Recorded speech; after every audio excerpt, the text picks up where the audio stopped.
Even experienced writers make mistakes with complex sentences and dependent clauses. In this video, we'll go over some of the most common errors, like complementizer omission, misplaced relative clauses, and dangling adverbials. We'll also practice spotting them and fixing them so your writing is made much more clear, accurate, and professional. Remember, a dependent clause can't stand alone. It depends on an independent clause to complete the meaning. Most errors happen when that connection isn't clear. So when it's missing a linking word, it's misplaced, or modifying the wrong thing. One common mistake is to leave out that or other complementizers in sentences with complement clauses. An example of this is in a sentence like, I think she's nice, where the corrected version is, I think that she's nice. Without the complementizer, the sentence can sometimes be ambiguous, especially in longer or more complex sentences. Adding that clarifies the connection between the main clause and the complement clause. In everyday speech or in very short sentences, you can drop that without confusion. For example, saying, I think she's right. But in academic or professional writing, it's safer to include it, especially if the sentence continues or has multiple clauses. If a sentence feels like it's missing a link between the main verb and what follows, check whether you need a complementizer like that, whether or if. Read your sentence out loud. If you stumble or it sounds rushed between ideas, a missing that might be the reason. Another frequent error is misplacing relative clauses. And if you remember, those are clauses that describe nouns, right? So an example of this would be something like, the students read the article who were interested. And the problem here is that it sounds like the article was interested rather than the students.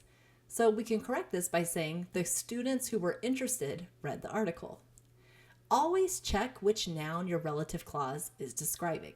The clause should directly follow the noun it modifies, not appear somewhere else in the sentence. Misplaced clauses don't just sound odd, they can make your meaning confusing or even unintentionally funny. Another common error we find are what's called dangling adverbials.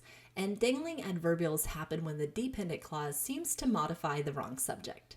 An example of this would be in the sentence, while walking to class, the rain started. And the problem with this sentence is that it sounds like the rain was walking to class. The corrected way to write this would be, while I was walking to class, the rain started.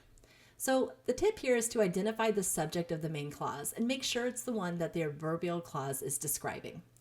Dangling modifiers distract the reader and make your sentence feel unprofessional. They're small but noticeable errors that weaken credibility.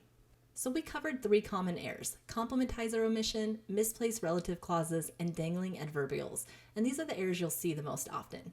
So tips to avoid these common pitfalls. First, always check what your clauses are modifying. Ask, does this clause clearly describe the right noun or the right action?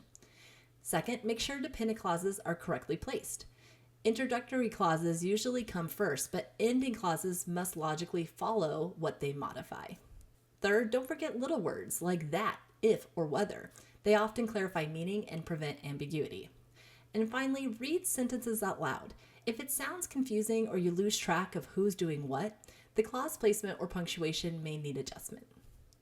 Complex sentences make your writing more precise and more rich, but only when each clause is clearly connected and placed where it belongs.